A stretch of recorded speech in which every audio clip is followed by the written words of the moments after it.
Today's topic is the important terms regarding the electrochemistry. So it means to learn the electrochemistry, these terms must be known and must be clear for you. Term number one, this is the electrode. So what is meant by an electrode? So first is electrode. So in any electrochemical cell, into the solution, metal strip or non-metallic rod is dipped. Okay, so either it is metal strip or non-metallic rod like graphite, and on the surface of it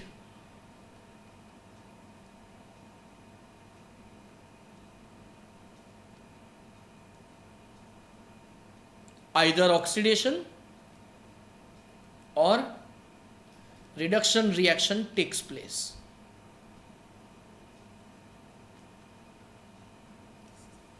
okay तो electrode जो metallic strip होती है ना और non metallic rod graphite जैसे, तो उसकी surface पे आइदर ऑक्सीडेशन और रिडक्शन रिएक्शन होती है. Okay, so this one is known as electrode. For example Zn, Cu, Ag, फिर graphite.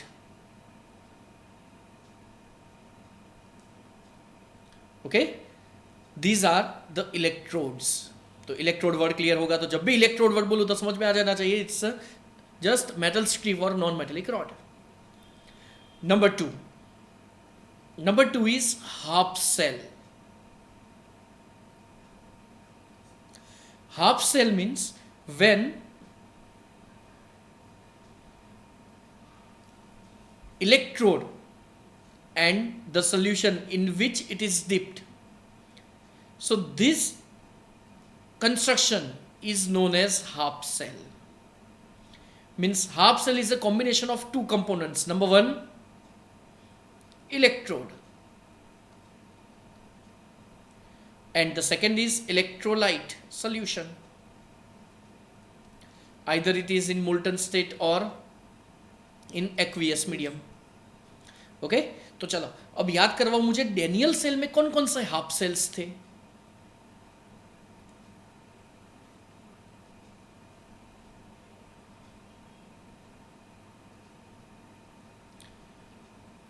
It contains two half cells. Number one, Zn strip, that is our electrode, and ZnSO4 solution, right? And another is copper strip and CuSO4 aqueous solution. These two are the half cells. Okay, this is our Daniell cell. तो जो electrode होता है उसको जिस solution में हम dip करते हैं, this construction is known as half cell. Suppose Zn strip और ZnSO4 solution we are taking.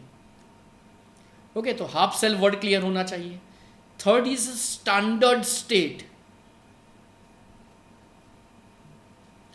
For standard state generally we are taking three conditions. At that time temperature must be 298 Kelvin temperature. If any gas is passed, then pressure of that gas is 1 bar. And the third thing is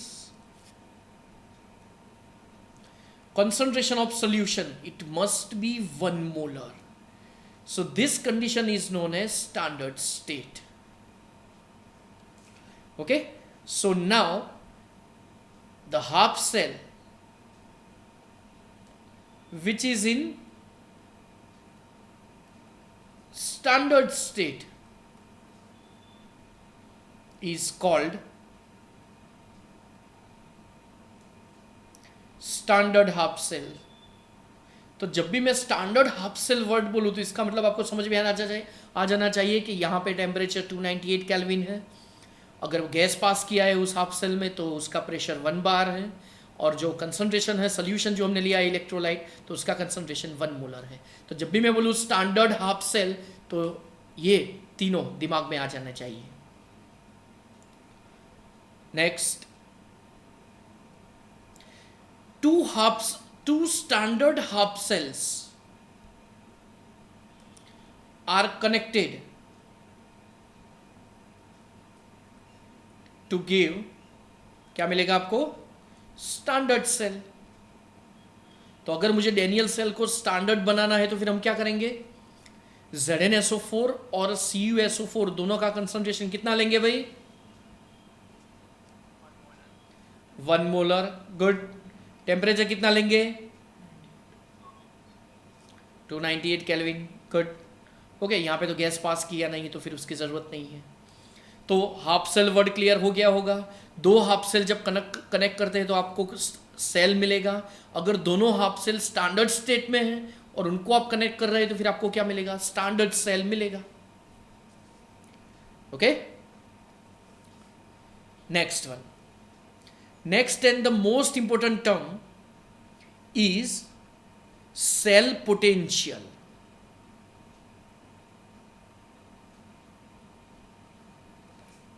C, cell potential means, चलो अब इसकी definition को मैं छोटे छोटे parts में cut कर देता हूं जिससे आपको समझने में आसानी रहेगी।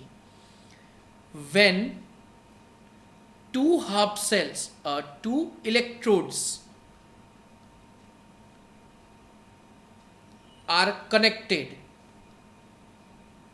जब दो इलेक्ट्रोड्स को आप कनेक्ट करोगे, at that time cell reaction is occurred.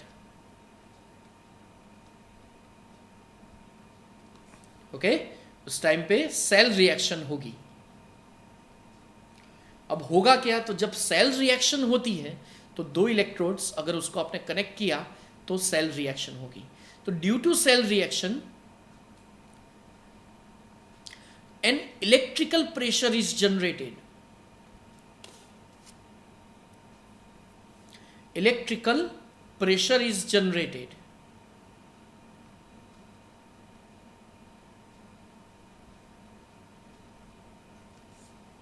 Okay, and due to this electrical pressure,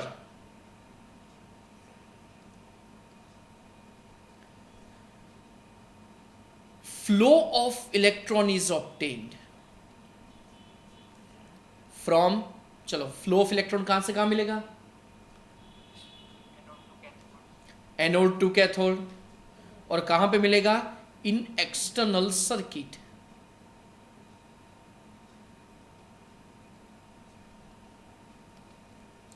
okay, again पहले से, when two electrodes are connected then cell reaction is occurred, and due to this reaction an electrical pressure is generated, and under this pressure flow of electron is obtained from anode to cathode in external circuit. So at that time this electrical pressure is known as cell potential.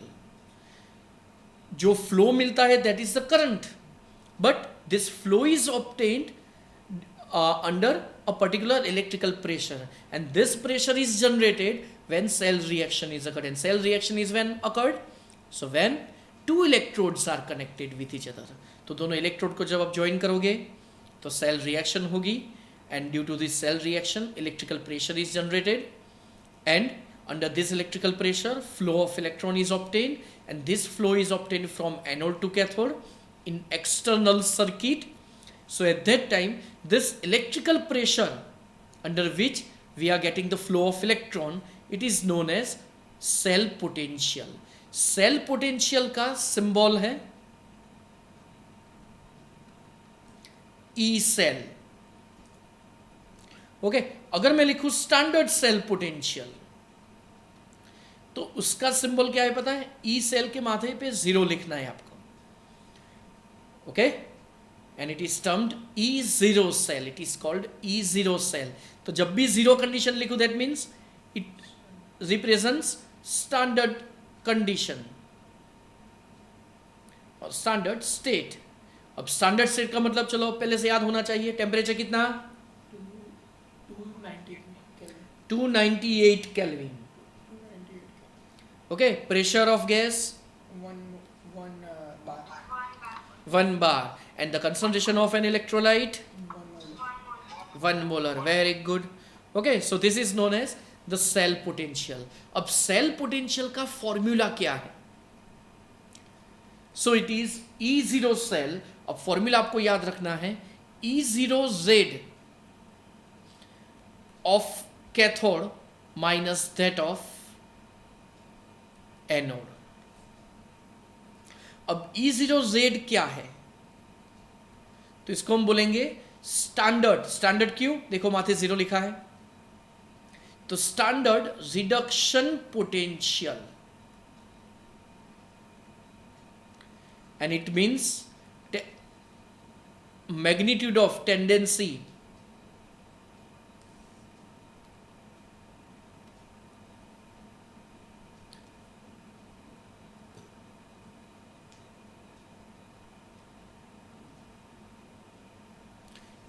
to undergo reduction reaction। तो आपको पता है cathode पे कौन सी reaction होती है?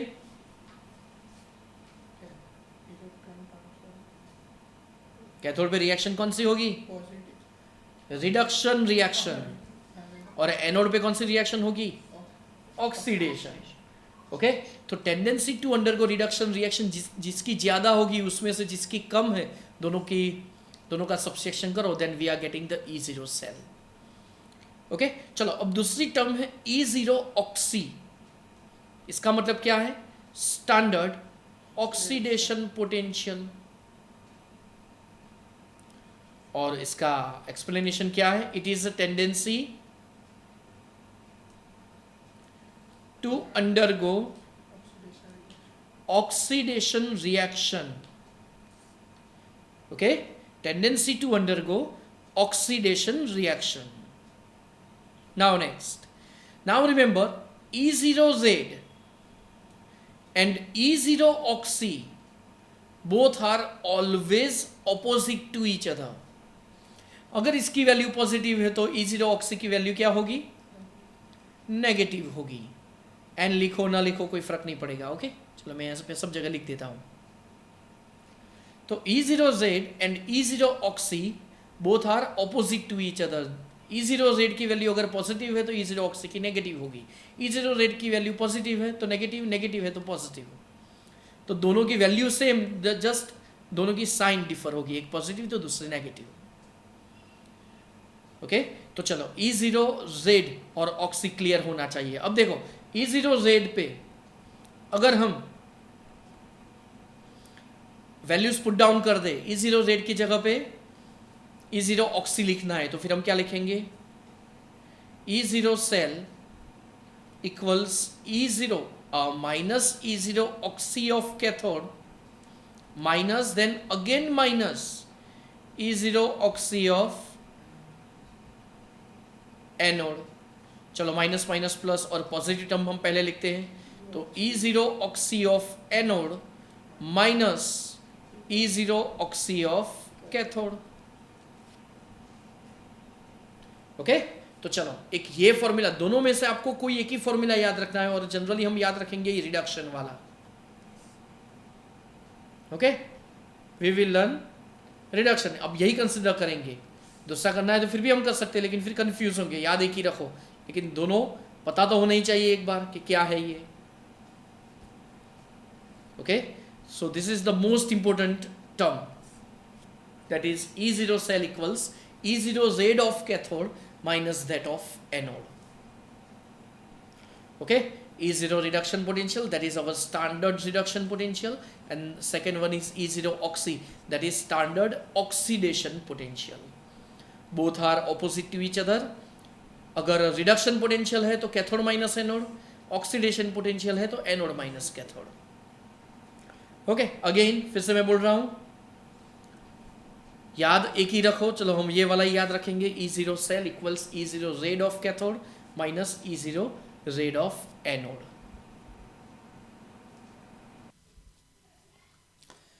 Next term is identification of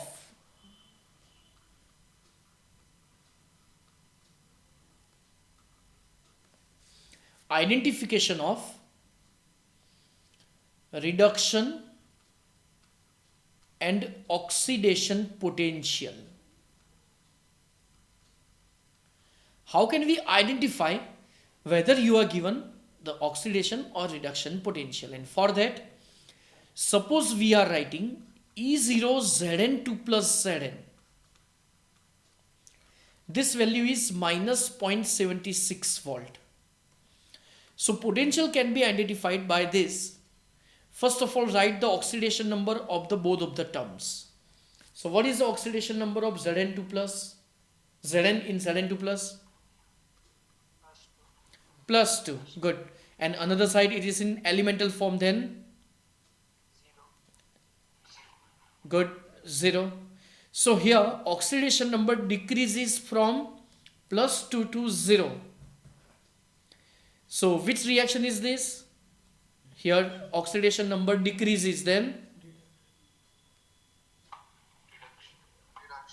Okay, that means given potential is reduction potential.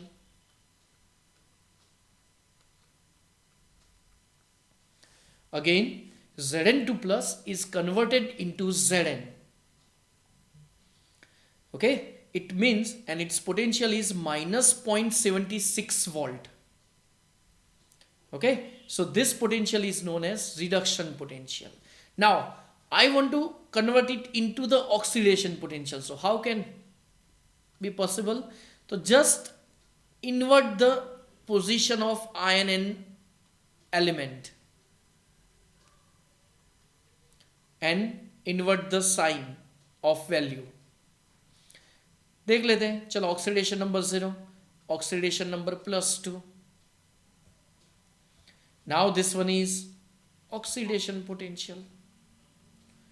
Is it clear? Yes, sir.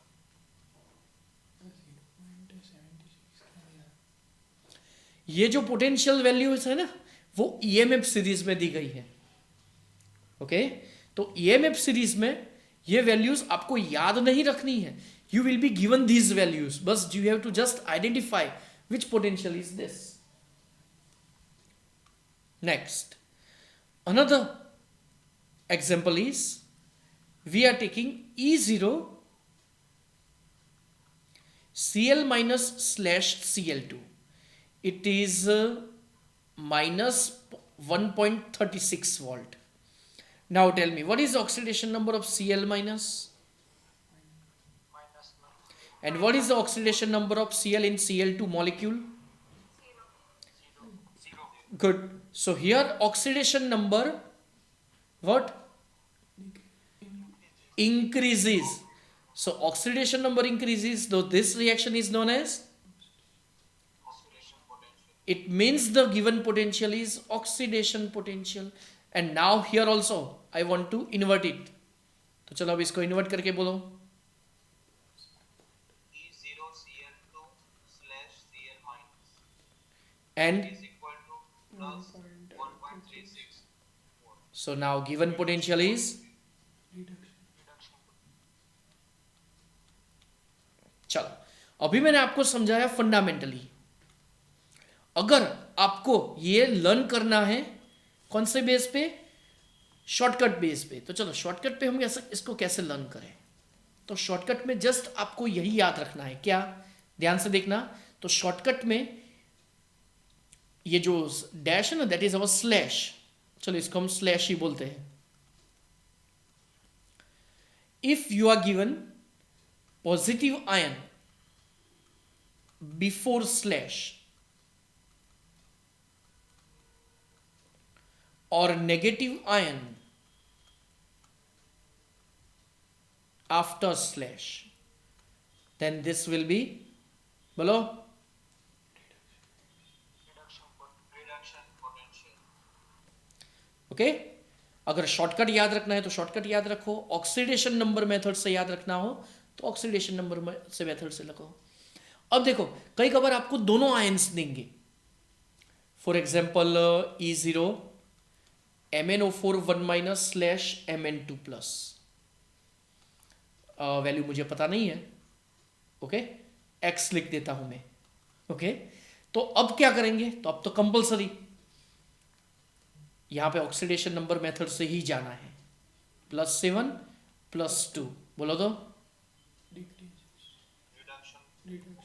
Okay. So given potential is reduction potential, लेकिन ओके, तो उस टाइम पे शॉर्टकट मेथड यूज नहीं हो पाएगी जब दोनों आयंस देते हैं तब, okay. For example Fe3 plus slash Fe2 plus +0.77 volt है ये वैल्यू।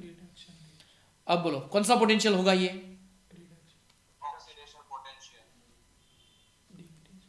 ओके। यहां पे ऑक्सीडेशन नंबर +3, यहां पे oxidation number +2, which reaction is this, तो कौन सा पोटेंशियल होगा ये,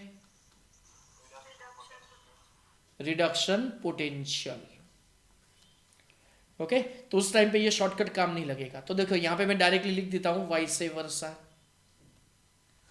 मतलब अगर positive ion after slash and negative ion before slash हुआ तो रिडक्शन, सॉरी, ऑक्सीडेशन पोटेंशियल। इसमें भी याद एक ही रखो, ये याद रखना हो तो ये याद रखो, एज यू विश। तो ये हुआ identification of reduction and oxidation potential, okay. तो ये फंडामेंटल सबका क्लियर होना चाहिए।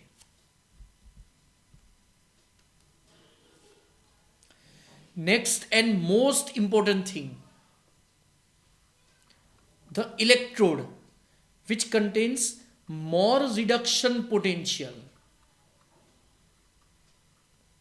then it will be cathode।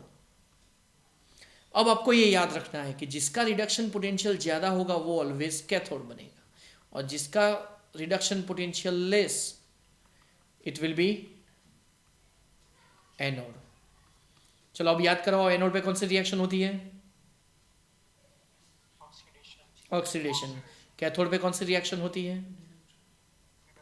Reduction. तो उसका मतलब क्या हुआ, जिसका रिडक्शन पोटेंशियल ज्यादा उसकी रिडक्शन रिएक्शन होने की टेंडेंसी ज्यादा, रिडक्शन रिएक्शन एक्सपीरियंस करने की टेंडेंसी ज्यादा, और जिसका रिडक्शन पोटेंशियल कम फिर उसका रिडक्शन तो नहीं हो पाएगा, तो क्या होगा, तो उसका ऑक्सीडेशन होगा, और जहां पे ऑक्सीडेशन होगा उसको हम एनोड बोलते हैं, ओके। याद एक ही रखो। अब इसका वाइस वर्सा लिखे तो क्या होगा, जिसका ऑक्सीडेशन पोटेंशियल कम वो कैथोड और ज्यादा वो anode, okay.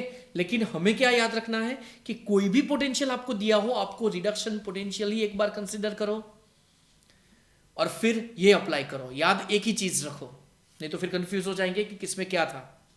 Again, reduction potential ज्यादा तो वो कैथोड, कम तो वो एनोड, तो याद यही रखो, okay। next thing, next is symbolic representation।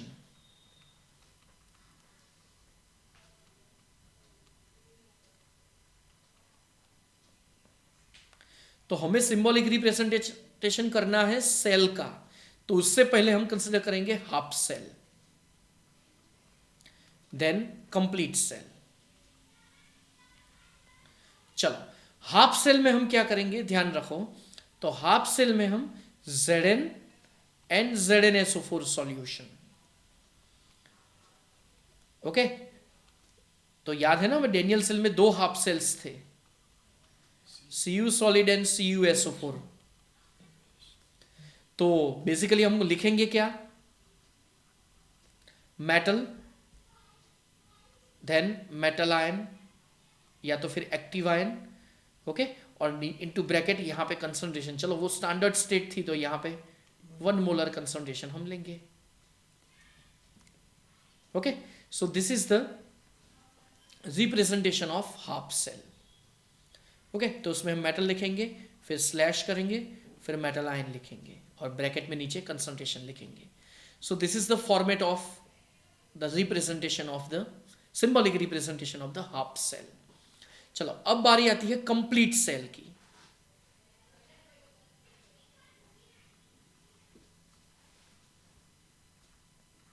तो कंप्लीट सेल में क्या होगा, तो बीच में डबल लाइन लिखेंगे. This double line indicates salt bridge. उसके लेफ्ट हैंड साइड पे एनोड होगा और राइट हैंड साइड पे कैथोड होगा.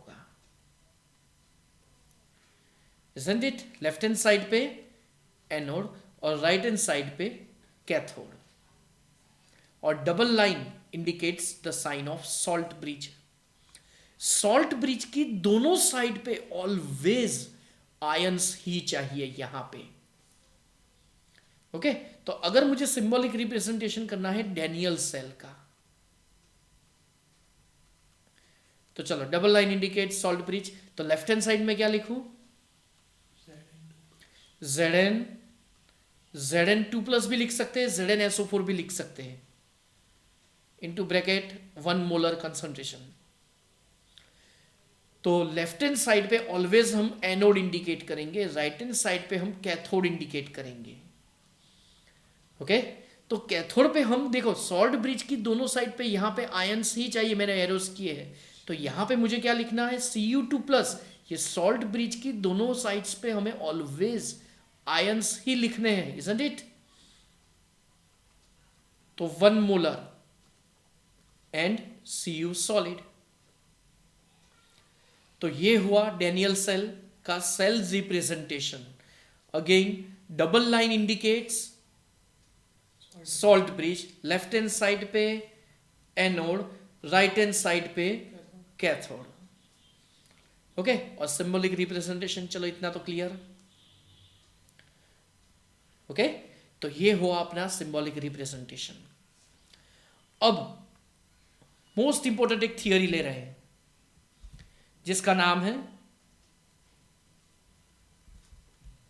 Standard hydrogen electrode.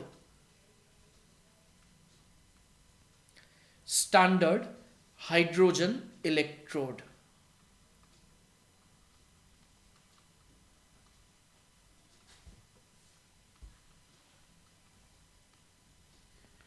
इसका शॉर्ट फॉर्म है SHE, स्टैंडर्ड हाइड्रोजन इलेक्ट्रोड. चलो स्टैंडर्ड वर्ड यूज किया है, मतलब standard condition is there. 1 beaker is taken in which, अब हाइड्रोजन इलेक्ट्रोड वर्ड यहां पे दे दिया है आपको, तो इसका मतलब क्या हुआ, कौन सा गैस पास करेंगे हम, hydrogen.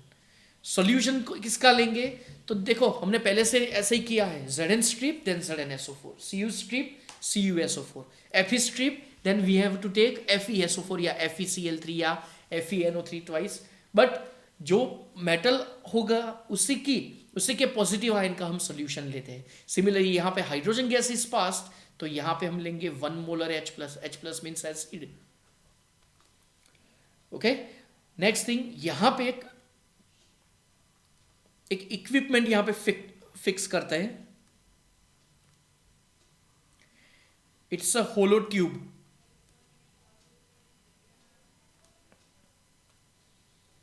Again it's a hollow tube. Hollow tube में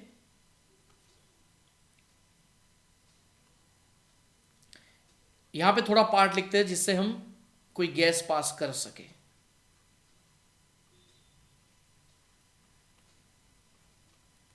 चलो कौन सा गैस पास करेंगे, hydrogen gas. Second okay hydrogen gas यहां पे हम पास करेंगे at 298 kelvin temperature and 1 bar pressure. यहां पे एक कैपिलरी फिक्स की जाती है बीच में,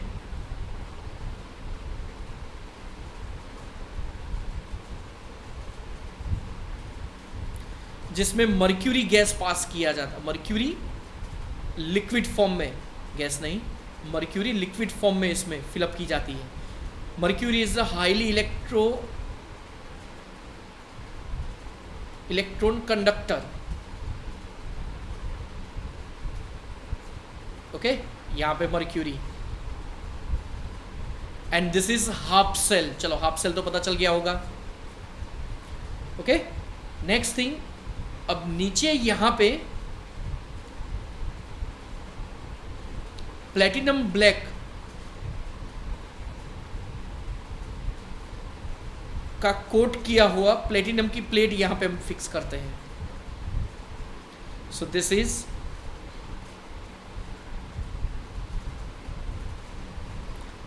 platinum plate coated with platinum black. Okay, तो प्लेटिनम प्लेट का कोट किया हुआ प्लेटिनम ब्लैक का कोट किया हुआ प्लेटिनम की प्लेट हम यहाँ पे लेते हैं. ओके, अब कंटिन्यूअसली 1 बार प्रेशर पास नहीं किया जा सकता.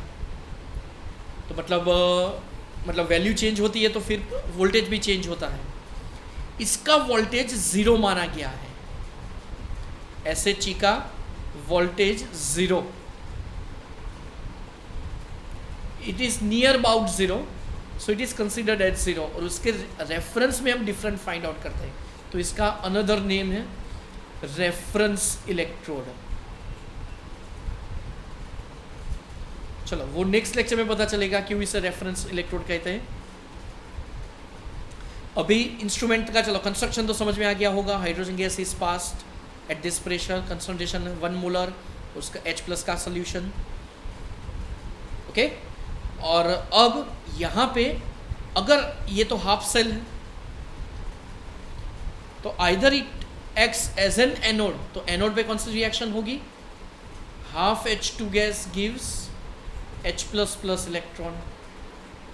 अगर ये कैथोड बन रहा है तो फिर कौन सी रिएक्शन होगी? रिडक्शन. और रिडक्शन रिएक्शन कौन सी होगी? H++ electron gives half H2. Okay, so this is the theory of standard hydrogen electrode. तो कंस्ट्रक्शन पता होना चाहिए, मीनिंग क्या है पता ना होना चाहिए. नेक्स्ट लेक्चर में पता चलेगा कि क्यों इसे रेफरेंस इलेक्ट्रोड कहते हैं. ओके, तो चलो अब स्टैंडर्ड हाइड्रोजन इलेक्ट्रोड का सेल रिप्रेजेंटेशन, मतलब जो 3 पार्ट्स थे उसमें से 2 पार्ट हो गए. First was half cell, second is a complete cell. चलो वो तो पता चल गया. Third thing is symbolic representation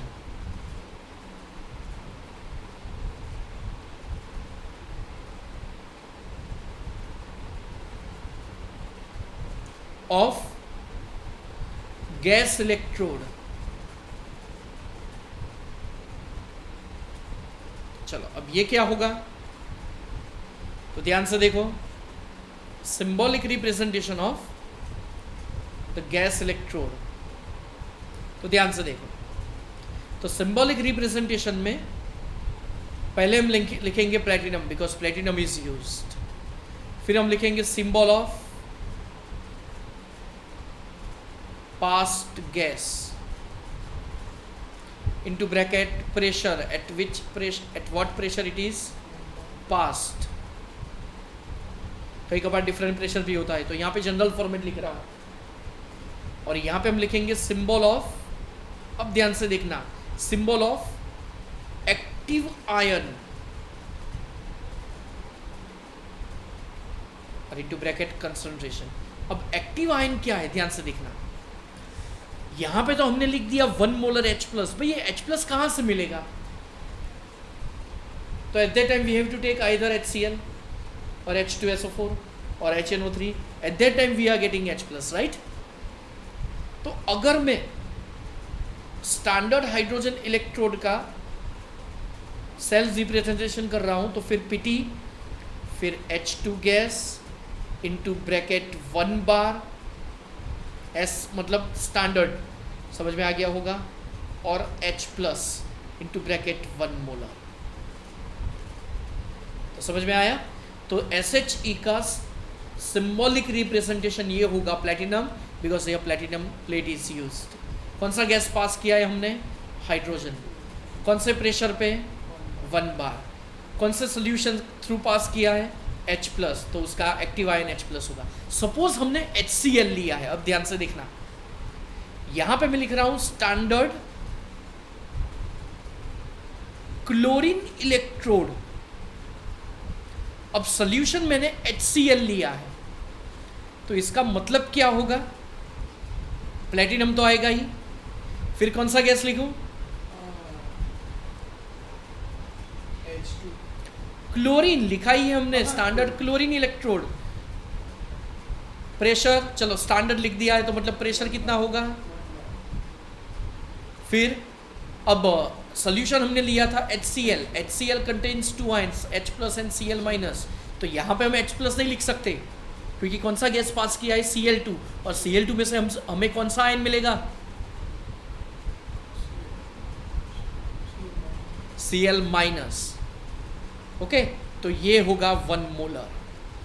चलो फिर से स्टूडेंट्स ध्यान रखो, अगर स्टैंडर्ड हाइड्रोजन इलेक्ट्रोड का सेल्फ रिप्रेजेंटेशन कर रहे हैं हम, तो उस टाइम पे क्या होगा? हाइड्रोजन गैस पास किया है तो 1 बार। अब हाइड्रोजन का आयन कौन सा होगा? देखो हाइड्रोजन में से कौन सा आयन आपको मिलता है? H plus. So in representation we have to mention H plus. Solution हमने कौन सा लिया था? HCl का ही लिया था। अब वही HCl का solution, but here we are passing the chlorine gas and standard condition means 1 bar. तो उस टाइम पे एक्टिव आयन कौन सा होगा? तो एक्टिव आयन होगा Cl माइनस। चलो same bromine, standard bromine electrode,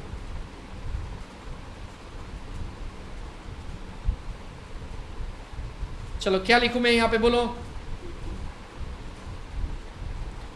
Pt, उसके बाद